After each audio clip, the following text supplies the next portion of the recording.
Hi everybody, today I'm gonna talk about Demetrios, a big cynical adventure.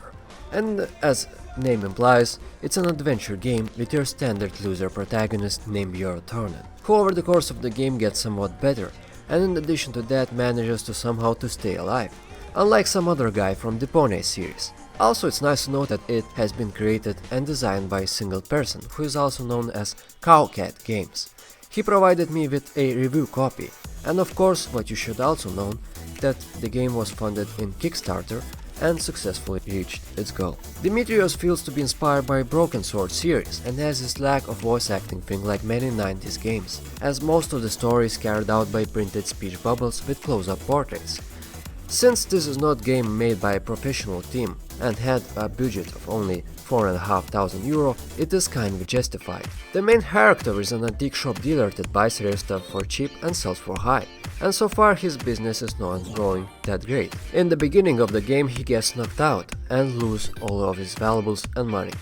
And of course he needs to report his case to the police. But since this is an adventure game, it's not gonna be that easy. Environment and our hero react sarcastically to each other, and interactions on both sides are not really that nice. And since Bjorn is as smart as Homer Simpson, nothing goes really well. Even the simplest task for our hero will need a lot of clicking and fetching.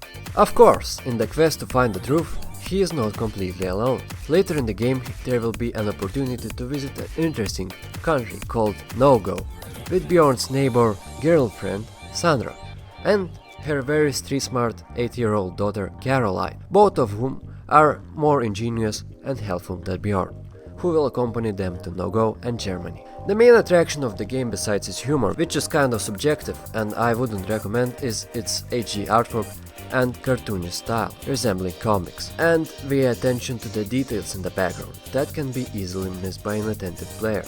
Basically all of the game. Puzzles are not that hard, but they can be sometimes confusing. So, eating cookies will help to find the hints, and tapping the spacebar will locate all interactive items in the area. There's also collectible game over screens that would make developers of old Sierra games proud. From simple things like relieving himself on the plant in the police HQ, or trying to stick fingers into electrical sockets, to even just plain killing himself like a suicide bomber. The creativity of deaths is nowhere to be matched in the newer games. In total there are about 68 deaths, and of course there are achievements for reaching a certain amount of them. Luckily for the player, the game auto-saves before each choice, so you can go back 4 minutes before being killed. For me this game took about 7 hours to casually walk through, and I can say that the first chapters were like really slow Tuesday. But as the game progressed, I've sunk deeper and deeper into the game's narrative. And I should say that everything starts to unfold after chapter 3 and onward. But moving to things that I did not like, for sure there were some random crashes from time to time. And there are overly long sound effects, like crying and vomiting, which sound neither pleasant nor funny. But for me, for some time it was unintentionally funny, but it got old pretty fast. Also, I should not forget the game subtitle, because the game is nowhere near cynical. And as I have completed the game and know all outcomes of it, it seems to be really idealistic. So maybe there was a mistranslation on the developer's part because he's French. But if you want to know what is a cynical story, I should recommend reading a comic book called Berserk. Now that's a cynical story, and compared to that, the game is pretty idealistic. And based on overall experience, I can tell that Demetrios is a pretty enjoyable game. But the main selling point of this game, which is its humor, is both its greatest advantage and con, because it depends if you like edgy jokes or so-called toilet humor, which is subjective and strongly builds upon the personality of the player.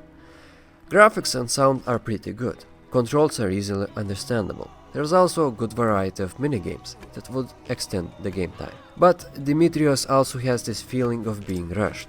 I don't know why, but I have it. On the other hand, Demetrios is still leaps and bounds better than a lot of games that were released on Steam recently. And yes, I'm looking at the games like Watch the Paint Dry, or clickerton gang.